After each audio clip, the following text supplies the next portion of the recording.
बच्चों, I welcome you all on Study Mantra and in today's lecture we are going to discuss about resistivity.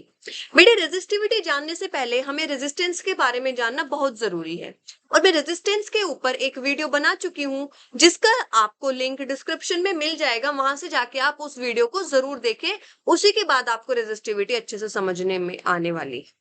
तो उससे पहले हम थोड़ा सा डिस्कस कर लेते हैं रेजिस्टेंस क्या होता है। बेटे रेजिस्टेंस होता है हमारा, it is the property which hindrance create hindrance और opposes the flow of current. जो करंट को फ्लो करने में क्या करता है, रुकावट खेद पैदा करता है, दैट इज योर रेजिस्टेंस। बेटे अगर हम फैक्टर्स की बात करें तो ये डिपेंड होता है लेंथ पे, that is resistance is directly proportional to length, inversely proportional to the area, directly proportional to the temperature and also depends on the material by which the conductor is made up of. अगर मैं resistance की SI unit की बात करूं तो that is your ohm. Now अगर आप यहां से देख रहे होंगे तो हमने यहाँ पे एक रेजिस्टेंस का फॉर्मूला लिखा है, that is R equals to rho L upon A। बेटा ये यहीं से आया है कि resistance directly proportional to L inversely proportional to area. इसको जब हम ज्वाइन करेंगे तो हमारी ये एक इक्वेशन बन जाएगी which gives the formula for the resistance. Now let's come to the resistivity. बेटे जो यहाँ से हमारा फॉर्मूला आया है, क्या आया हमारा फॉर्मूला कि R equals to rho L upon A। इसको मैं क्या बोल रही हूँ बेटे, इसको मैं बोल रही हूँ रो, इसको रो बोलते हैं। तो ये रो जो है आपका that is your resistivity, that is your resistivity. और अगर आप यहां से देखेंगे रो की वैल्यू निकालना चाहेंगे तो ये आ जाएगा resistance into area upon length. तो ये फॉर्मूला आपका किसका आ जाता है, ये फॉर्मूला आ जाता है रेजिस्टिविटी का। What is resistivity now? Resistivity is the characteristic property of the material which defines the resistance of the material flowing in per square unit area by the per unit length. मतलब एक metre का अगर हम wire लेते हैं और उसका cross section area, उसका क्या है हमारा, ये क्रॉस सेक्शन एरिया कितना है हमारा 1 मीटर स्क्वायर। तो वो कितना रेजिस्टेंस हिंड्रेंस या फिर हम क्या बोल सकते हैं रुकावट जनरेट करेगा, दैट इज योर रेजिस्टिविटी। तो ये कैरेक्टरिस्टिक प्रॉपर्टी हो गई। इसमें रेजिस्टिविटी की डेफिनेशन एज सच नहीं आएगी लिखने के लिए, इस पे आपको क्या आता है बेटे, न्यूमेरिकल आता है फॉर श्योर। तो यहां से हम अगर फॉर्मूला देखेंगे तो resistivity equals to R A upon L.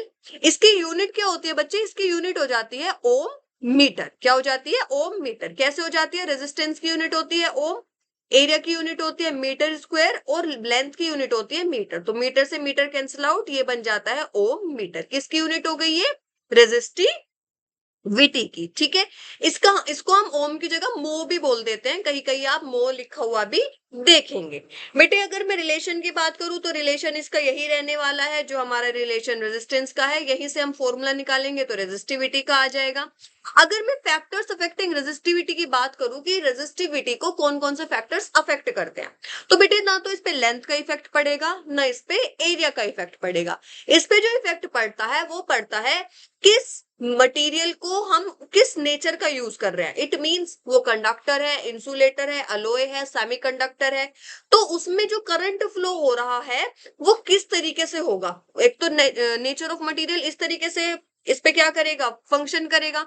दूसरा होगा बेटे टेम्परेचर। टेम्परेचर ऑल्सो फंक्शंस और अफेक्ट्स द रेजिस्टिविटी। जैसे आप यहाँ पे देखेंगे for most metals resistivity increases with increase in temperature. वही सारी चीज है, जैसे जैसे टेम्परेचर बढ़ेगा वैसे वैसे रेजिस्टिविटी भी बढ़ेगी। बात समझ में आ गई आपको? चलो जैसे अब हम इसमें देखते हैं कंडक्टर्स, सेमीकंडक्टर्स और इंसुलेटर्स पे क्या इफेक्ट होता है फॉर द रेजिस्टिविटी। अगर आप देखेंगे तो कंडक्टर्स, बेटे कंडक्टर्स क्या होते हैं एक बार मुझे बताएंगे। कंडक्टर्स होते हैं वो मटेरियल जो फ्लो ऑफ करंट को स्मूथली पास ऑन करे, मतलब करंट को स्मूथली क्या कर दे, पास कर दे, वो आपके क्या होते हैं बेटे, वो आपके कंडक्टर्स होते हैं। अगर मैं इसकी रेजिस्टिविटी की बात करूं तो इसकी रेजिस्टिविटी बहुत कम होती है।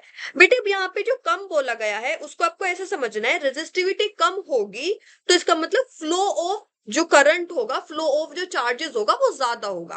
तो आपको यहाँ पे ये चीजें ध्यान रखनी है, जैसे अगर रेजिस्टेंस ज्यादा होगा तो करंट कम फ्लो करेगा, रेजिस्टेंस कम होगा तो करंट अच्छा फ्लो करेगा। यही तो कंडक्टर्स होते हैं। तो कंडक्टर्स की जो आपकी रेजिस्टिविटी होगी वो 10⁸ से 10⁶ ओम मीटर पर क्या करती है, लाई करती है। It allows current flow easily. जैसे सिल्वर, कॉपर, एल्यूमिनियम, ये सारी चीजें होती है। इनकी एज सच आपको लिखने के लिए नहीं आएगी कि आपसे पूछा जा रहा है कि इसकी वैल्यू बताओ कितनी होगी कितनी नहीं होगी, वो आपसे नहीं पूछा जाएगा। अगर आया भी इन केस तो वो आपको क्वेश्चन में मेंशन होगा। बेटे कंडक्टर्स में ही आप एक चीज को देखेंगे, अलॉयज। आप अलॉयज क्लास 9th में पढ़ के आए हैं। अलॉयज क्या होते हैं, it is the mixture of metals, ठीक है। जैसे आप यहाँ पे देखेंगे आपका अलॉय होता है, एक नाइक्रोम होता है, क्रोम और आपका मैग्नीन होता है। तो अगर मैं नाइक्रोम की बात करूं तो अलॉयज क्या होंगे, ये दो मेटल्स को मिक्स करके बनाया जाएगा। अब इनकी जो क्या होगी, आपकी रेजिस्टिविटी होगी वो कंडक्टर से तो कम होगी। क्या होगी, कंडक्टर से कम होगी। इसका मतलब क्या हुआ कि सॉरी, कंडक्टर से ज्यादा होगी, रेजिस्टिविटी कंडक्टर से ज्यादा होगी। माय बैड, यहाँ पे थोड़ा कंफ्यूजन हुआ, इसको क्लियर आउट करेंगे। जो कंडक्टर्स की रेजिस्टिविटी होगी वो कम होगी और जो अलॉयज की रेजिस्टिविटी होगी वो ज्यादा होगी। तो बेटे नाइक्रोम की रेजिस्टिविटी क्या होगी, ज्यादा होगी। जैसे इसका हम एग्जांपल भी देखते हैं, टंगस्टन हो गया, नाइक्रोम हो गया, ये सब। नाइक्रोम का हम अलॉय जो है इसकी हम एक प्लेट यूज करते हैं आयरन में, ठीक है। जो हम आयरन करते हैं ना उसमें हम यूज करते हैं। तो उसमें क्या होता है बच्चे, जैसे करंट फ्लो होगा और आपकी रेजिस्टिविटी ज्यादा होगी, इसका मतलब जो फ्लो ऑफ करंट होगा उसे ज्यादा फोर्स करना पड़ेगा, चार्जेस को ज्यादा फोर्स लगानी पड़ेगी। अब जब वो चार्जेस ज्यादा फोर्स लगाएंगे तो उससे क्या होगा कि हीट प्रोड्यूस होगी, और वो हीट जो प्रोड्यूस होती है वही हमें हेल्प करती है to iron out our clothes. तो ये चीजें आपको समझनी है। Next is your semiconductor. बेटे सेमीकंडक्टर की जो रेजिस्टिविटी होती है दैट इज 10⁶ से 10⁵ यहाँ पे होती है conduct electricity better than insulator but worse than conductors. जैसे सिलिकॉन हो गया, जर्मेनियम हो गया। फिर आते हैं इंसुलेटर्स, इनकी रेजिस्टिविटी सबसे ज्यादा हाई होगी तो ये पास ऑफ करंट को नहीं अलाउ करेंगे, जैसे glass, rubber, plastic, mica etcetera. बेटे आपको ये सारी चीजें याद रखनी है। अच्छा, मैथ्स में आप ये चीज समझ के ही आए हैं। अगर मैं लिख दूं -6 और -5 तो this value is greater and this value is smaller. तो नेगेटिव में लार्जर वैल्यू क्या हो जाती है, स्मॉलर हो जाती है। ये चीजें आपको पता होनी चाहिए।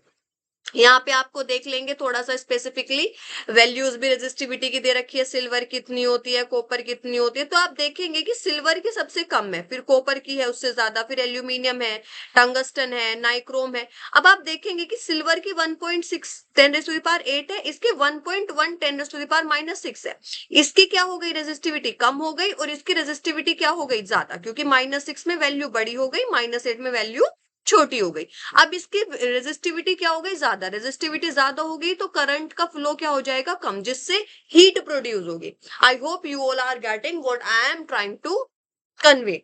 बेटे की पॉइंट्स देख लेते हैं। SI यूनिट क्या होती है रेजिस्टिविटी की, ओम मीटर होती है। रेजिस्टिविटी क्या होती है, कैरेक्टरिस्टिक प्रॉपर्टी होती है किसी भी मटेरियल की। ये किस पे डिपेंड नहीं करती, साइज और शेप ऑफ द कंडक्टर। ये किस पे डिपेंड करती है, temperature and material of the conductor. Lower the resistivity better the conductor, however higher the resistivity and your worse the conductor, मतलब वो इंसुलेटर की तरह फंक्शन करेगा।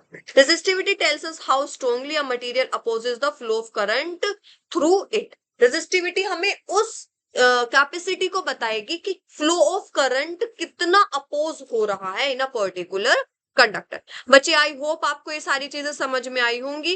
इसके मैंने जैसे मेंशन किया कि न्यूमेरिकल्स ज्यादा पूछे जाते हैं, तो कमेंट करना आप कि आपको इसके न्यूमेरिकल्स भी चाहिए। अगर आपको न्यूमेरिकल्स चाहिएंगे तो मैं जरूर इसके न्यूमेरिकल्स लेके आऊंगी which are specifically to the CBSE targeted. Thank you बच्चे। ऑल्सो कमेंट डाउन कि आपको नेक्स्ट टॉपिक किसके बारे में चाहिए।